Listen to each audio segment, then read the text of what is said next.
Did you know that Jesus Calling has its own YouTube channel? It's full of great content that will enhance your spiritual life. You'll find beautiful videos with short devotional moments to help you through your day, as well as stories on video from celebrities, authors, pastors, and everyday people who share what their faith journey has meant to them. You'll also find the Jesus Listens Stories of Prayer series hosted by Susie McIntyre Eaton, featuring new guests monthly. Subscribe today for new videos each week. We lost everything. It was a really tough time. And for me, from a personal and spiritual standpoint, it really made it clear to me how much I needed God in my life. My only security can be found in my relationship with Jesus. That's really the only truly secure thing that there is in this world. Welcome to the Jesus Calling podcast. This week we're joined by Mike Nawrocki, best known for his work in co-creating the beloved children's series VeggieTales and voice of Larry the Cucumber. Mike shares the leap of faith he took with college friend and VeggieTales co-creator Phil Vischer, the setbacks and devastating losses they faced along the way to create what would become an iconic staple for families all over, and how simple stories told by talking vegetables helped people understand just how much God loved them. Later we'll hear from Jennie Smythe, the CEO of Girlilla Marketing. Through the tragic cancer diagnosis that Jennie helped her father walk through to her own battle with breast cancer, Jennie shares how life's challenges have showed her that her security and identity rests in Jesus alone. Let's begin with Mike's story. My name is Mike Nawrocki. Most folks may know me better as the voice of Larry the Cucumber. I'm the co-creator of VeggieTales, the creator of the new Dead Sea Squirrels book and animated series, and also a professor at Lipscomb University. I grew up in a military family. I am an Air Force brat, born in Ohio, Wright-Patterson Air Force Base, home of the Wright brothers and the birth of flight. My dad was career Air Force, and we moved around every 3 or 4 years like most military families. And so got to see a lot of the country, a lot of the world. Lived in Japan for 4 years, Southern California, Colorado, Washington, D.C. In my middle school years, we were living in Colorado. My dad was reassigned at the Pentagon. We couldn't sell our house.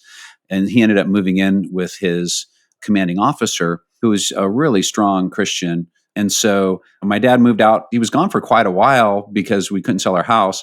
But when we finally sold our house and rejoined him in Washington, D.C., we had a brand new dad. He was completely different. He was, if you can imagine, the military kind of officer, very stringent type of person, workaholic, but he was like a 180 with him. And we all noticed it, and it all felt something was totally different. And then over the course of the next year, found that he had come to accept Christ, and in a really personal and meaningful way. And it had an effect on the whole family. And within a year, we were all Christians. The rest of my family coming to Christ, and we started to go to this little church that his commanding officer recommended to him in Franconia, Virginia, little Christian and Missionary Alliance church. Fell in love with a youth group there. So that was a time in my life when it really started to come alive with, wow, I just love entertaining people. I love music. I love singing. I love writing, but all as a hobby. They were all hobbies to me. I didn't know that that's what one could do for a living, much less a ministry, until later. When I went to college, my thought was, well, I would go to this denominational college of the CMA for a year or two, get some Bible classes out of the way. They didn't have a pre-med program there, and then transfer to a place with a pre-med program. So that's what I did. I went to Crown College, and every student was required to do a student ministry. And I had done some puppetry growing up, was a big Jim Henson fan, and plus, everybody knows that puppets are chick magnets. Who could resist? So, went out for the puppet team, and lo and behold, met a guy named Phil Vischer, who would later become the voice of Bob the Tomato.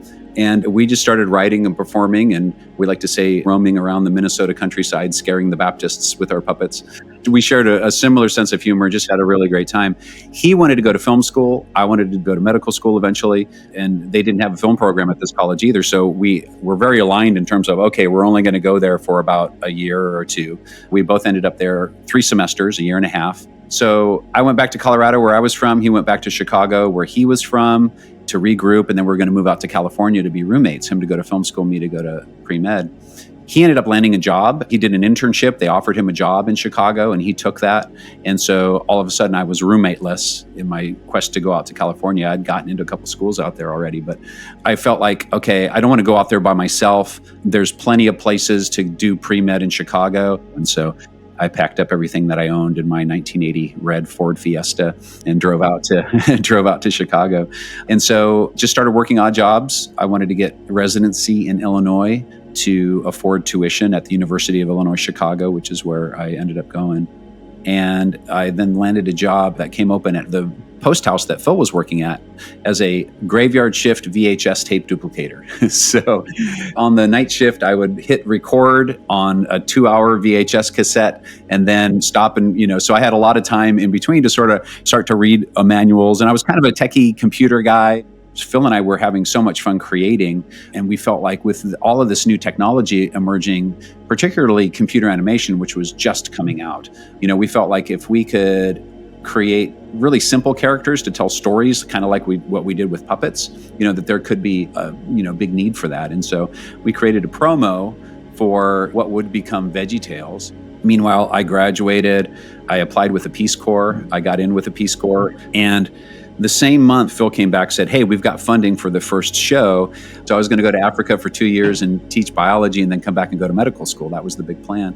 But, this was a point in my life now that's okay, here's a big decision. And I knew at that moment, the decision that I made would really affect the rest of my life. It was clear as a bell to me. It's like, okay, I ship out, go to Africa, or I stay here and work on VeggieTales. That was the big moment for me where I needed to pray about it and ask the people in my life who knew me best about what I should do. And so people told me they felt like I had a gift for this and here was a great opportunity. And so turned down Peace Corps and we got to work on Where's God and I'm Scared, which is our very first episode of VeggieTales.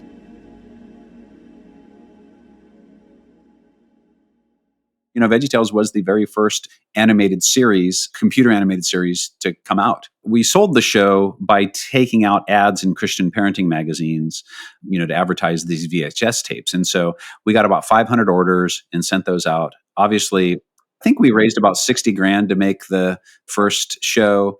500 orders at $15 a pop. If you do the math, it doesn't come out to $60,000. It comes out to quite less. But one of the orders came from Word Records. Word was launching a new kids label called Everlyn Entertainment.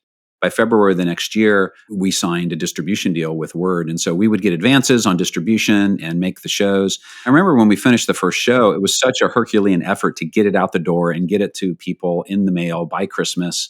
We almost all died doing it because it was just so much work, so many technical things to jump over. But seeing that we had completed a half an hour of computer animation was like, wow, we did it. When we started to hear stories about college students having VeggieTales dorm watching parties and all of that, that's when it's like, okay, well, maybe there's something going on here. And it was sort of spreading around by word of mouth. So 93 through 95, 96, those were all very lean years. But by 97, it really started to catch on. And so I was able to stop doing freelance and come over to full-time VeggieTales. And we never knew that obviously it would get as big as it did. And even with the silly songs, I mean, it helped kids fall in love with Larry and the other characters to the point where, they're just singing a silly song, but they love this character, they trust this character, and they care what the character has to say about God making them special and loving them very much. And so it's just incredible to see how God used that in ways that we could have never imagined before. So, VeggieTales was getting big. We launched another series called 321 Penguins that was also doing well. And I remember I had started to write Jonah as a direct-to-video episode. And I, was working on it and I took it to Phil and it was already getting really long, too long for a direct-to-video episode. And at that point, we made the decision, well, maybe this should be our first feature film. We were on kind of the upslope to be able to do that. It was so new. We were kind of one of the only studios that did 3D animation. And so we didn't have the infrastructure to do both a feature film and continue with our direct-to-videos with VeggieTales, both from a creative pipeline of just getting the stories done, but then also the technical pipeline of getting it all animated. It ended up putting us in a pickle, so to speak, with our finances, And so when the movie came out, It did well, but it didn't do as well as it needed to. We had all this money flowing out to finance the film, to launch 321 Penguins. We were also in a distribution lawsuit. It was a lawsuit that was later overturned, but we lost that lawsuit initially. And so all of those things came together to put us in bankruptcy, basically. And so Phil was the majority owner of the company, but I owned a sizable chunk as well. We lost everything, in danger of not just the stock, but could have lost our houses and all that sort of thing. So it was a really tough time. And for me, from a personal and spiritual standpoint, it really made it clear to me how much I needed God in my life. I was saddened by the loss of the community of people, because people were really excited to work on the show. And when we had to do that big round of layoffs, it was just heartbreaking to see people who, it was very missional for them. They were doing great work. It was reaching people. So that was it was heartbreaking more than anything else for me. For me at that point, it's like my only security can be found in my relationship with Jesus. That's really the only truly secure thing that there is in this world. And so that was a very clear lesson for me at that time. And God was really gracious and good to me and my family. And my dad was an avid reader of the Oswald Chamber, Utmost for His Highest. That's the one I've kept on my nightstand for a long time. And obviously, Jesus Calling has had a tremendous reach. And I just think it's really important to have those resources, those reflections, you're not leaving it all up to yourself. You just get that challenge from another godly person to say, hey, have you thought about this? Can you reflect on this? And, as that relates to God's word, I think it's a beautiful thing. We went through that bankruptcy, but we were bought out of bankruptcy by a company who wanted to see us continue to do what we did. And so we ended up moving to Nashville to start the company kind of under a new business model where we would do all the creative development and then outsource the animation, which was really expensive to maintain an animation studio. So we did that. And, I was able to rebuild my life and continue doing a very similar thing to what I did pre-bankruptcy. And so I continued to do that for a number of years until 2016. And we were able to raise our kids and continue to make shows. And it was a great thing, despite the hardships.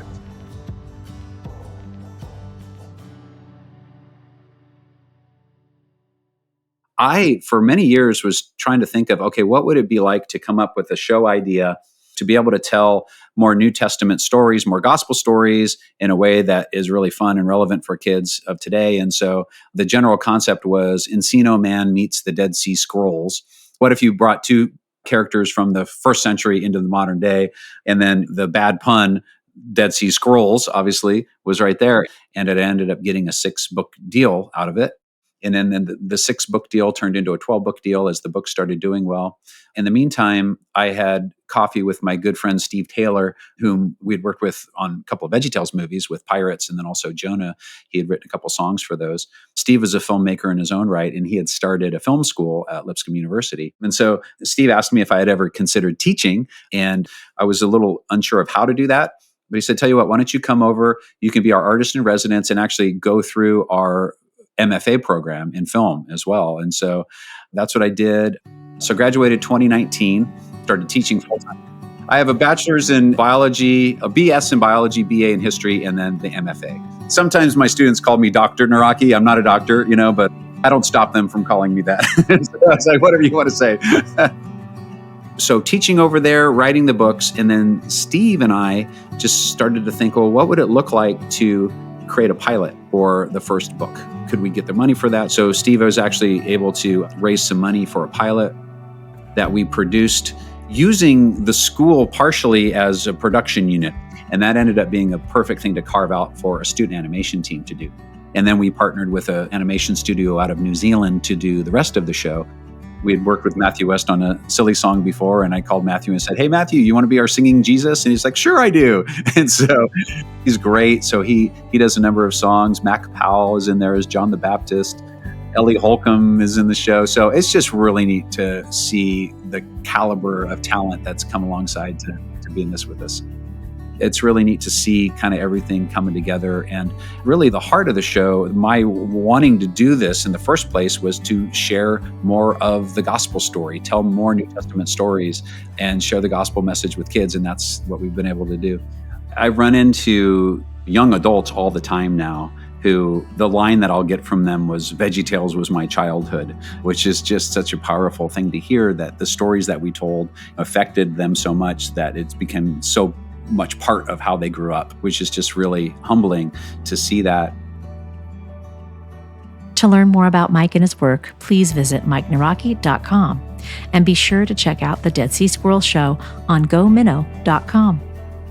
Stay tuned to Jennie Smythe's story after a brief message.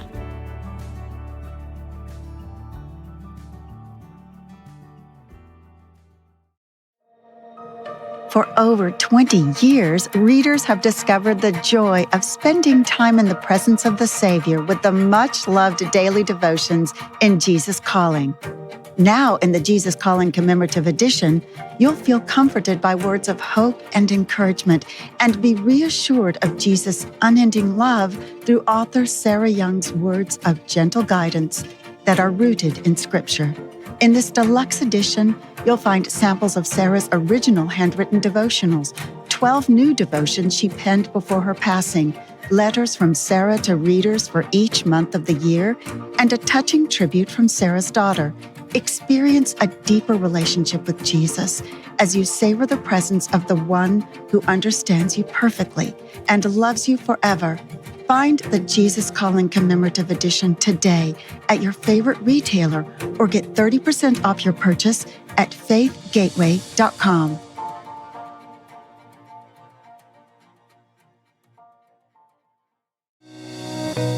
Our next guest is Jennie Smythe. Jennie is the CEO of Girlilla Marketing, a Nashville-based digital marketing agency. After walking through the painful loss of her father to pancreatic cancer, a pivotal question her father asked in his final days reshaped her life's purpose. Years later, while battling breast cancer as a young mother and entrepreneur, Jennie leaned on her community and rediscovered her faith in new and profound ways. My name is Jennie Smythe, and I am a digital marketing CEO of a company called Girlilla Marketing based in Nashville, Tennessee.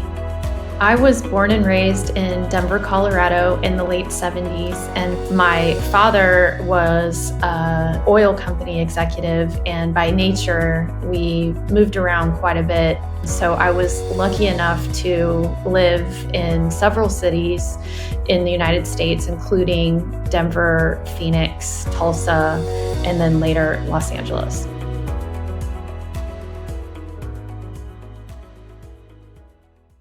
My father, unfortunately, suffered from pancreatic cancer. A couple of nights before he passed, I was in his apartment, and I was all by myself, surrounded by his stuff, and we had a complicated relationship at best. I was actually angry that I had to be there towards the end of his life because I always thought that maybe he would not have me, and then that would make him regret some of the decisions that he made. But I was there. I did the right thing. I found myself on the floor of his apartment, crying my eyes out, thinking, how much more can I take? Every single day it was something. He was not going to live. We were fighting with the insurance companies. He had crashed a car on the way to getting a prescription. He was not sick enough for hospice, but not sick enough to stay in a hospital. And I just kept saying, I can't take one more thing. I can't take one more thing. And then one more thing would happen. And that night in his apartment, I spoke to God. And I said, you have to help me. I can't do this. And what I meant by asking for help was for him to change the situation. But what happened is he just made me strong enough to get through it. And while there's nothing great to talk about in terms of pancreatic cancer and losing your father, what was amazing about that situation is he gave me forgiveness. And I was able to speak to my father and come to a state of understanding and love with him, which looking back was a huge gift. And one day in the hospital, my dad was having moments of lucidity, and he kind of propped up out of bed and out of the blue asked me what I would do if I knew my life was half over. And I remember distinctly reeling back from that question because it was very unlike him to ask a deep question like that. We spent a lot of time talking about the Denver Broncos, talking about the weather, sort of surface level. So to get that kind of question from my dad stopped me in my tracks. And while I initially wanted to just brush it off as something that he was experiencing because of his medication or where he was in his cancer journey, I stopped and I really answered that question. And up until that point, like most human beings, I had dreams and a list of things that I wanted to accomplish. But like most of us, we think that they're too lofty or it's not the right time, or perhaps I have to get to this place to get to this place. You make a lot of excuses. I am really proud to say I have done the things that I laid out to my dad. I am happy to say have worked out and have been a huge part of my life.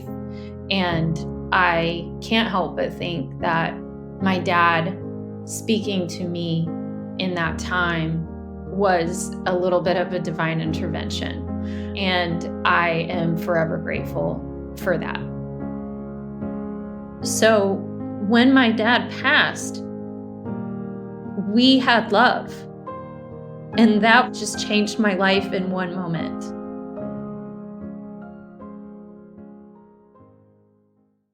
Then later on, I was fighting my own battle, being diagnosed with breast cancer in 2018. I also had 2 small children, one of which was still in diapers. And so I, for the first time, really thought to myself, do I have what it takes to get through this and to carry on?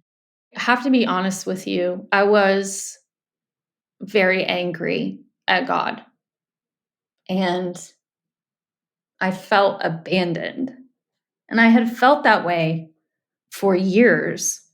I remember even being a child, I didn't have good experiences with organized churches or some of the human beings that I had been exposed to when I was little were not what they said they were. And so I rejected a lot of opportunity to continue to learn because I was intimidated by it. I didn't understand the Bible. I didn't understand how the church system worked. And I felt like an outsider. However, I always had that feeling in me that there was something bigger and more important. And I went to chemotherapy. I was in the infusion clinic.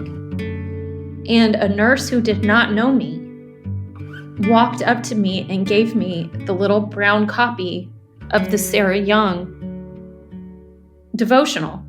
And I thought, wow, that's so crazy that somebody would do that. I think she did it for every single patient in there, but it felt very personal to me that she saw me and in that moment put something in my hands.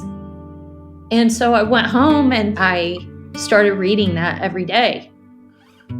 And sometimes I read the same passage 10 times. I had tried to read the Bible several different ways and found it incredibly intimidating, whereas Sarah's devotional broke down the barrier of entry.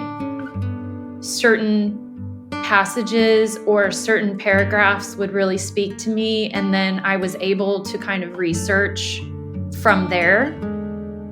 And then another friend of mine, Lisa Lee, who passed away, sent me the same book Like maybe 3 weeks later, unrelated, had no idea that I had that experience at Vanderbilt. And she sent me that book, and now I have one at my desk at work, and now I have one on my nightstand. Reading those devotionals set the tone for the day. Sometimes I would wake up on days and I did not know how I was going to make it through the day.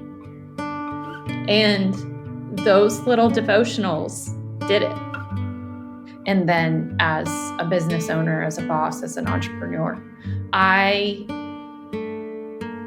did doubt and did think, am I going to pull back? But my community in Nashville, and specifically in the music business, did not allow me to do that. So I was uplifted by my staff. I was uplifted by my clients. And in fact, some of my clients gave me more work. Everybody in the building and everybody who was adjacent to us in one way or another really rallied with me. And I was compelled to tell that story because I feel like so many times if you hear something like you have cancer or any huge challenge like that, your instinct is to retreat. And I really wanted to have a love letter to my community and thank them for everything that they did for me. I had a year of active treatment and surgeries, but now 5 years later, I'm still employed by a lot of those clients, and I think we're stronger together because of it.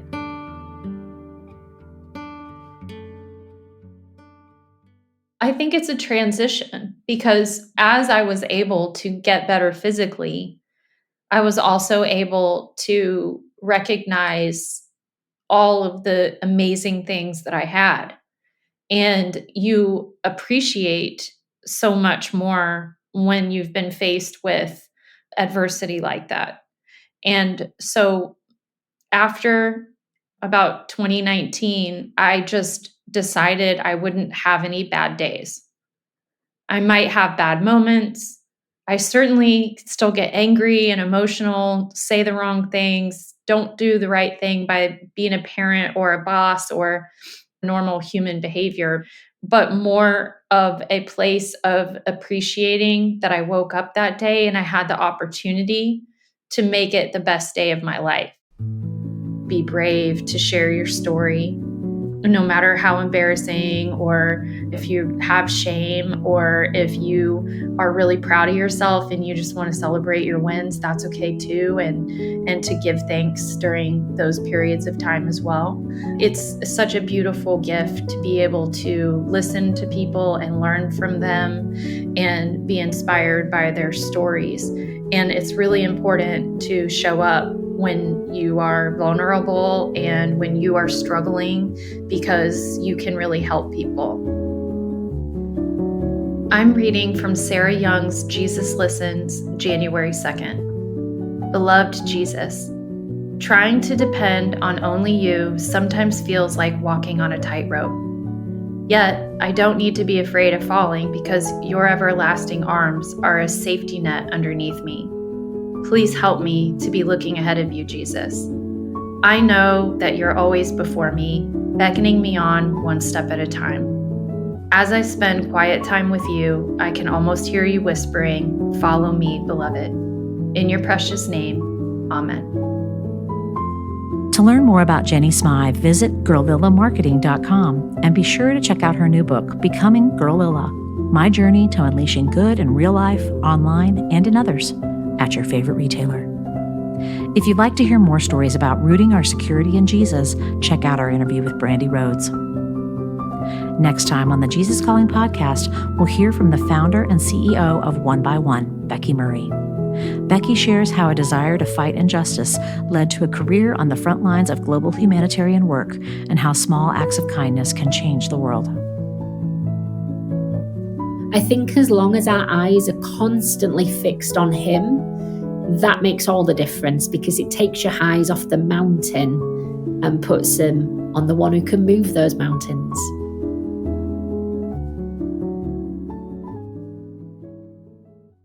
Thanks Thanks for listening to the Jesus Calling Stories of Faith podcast on the Life Audio Network. Every week, we'll bring you stories from people who share their journeys of faith and how prayer and a relationship with God transformed their lives. Be sure to follow us on Apple, Spotify, iHeart, or wherever you listen to podcasts. And leave us a review so others can be inspired weekly by these stories of faith. Finally, you can find encouragement, resources, and more on the Jesus Calling website at jesuscalling.com.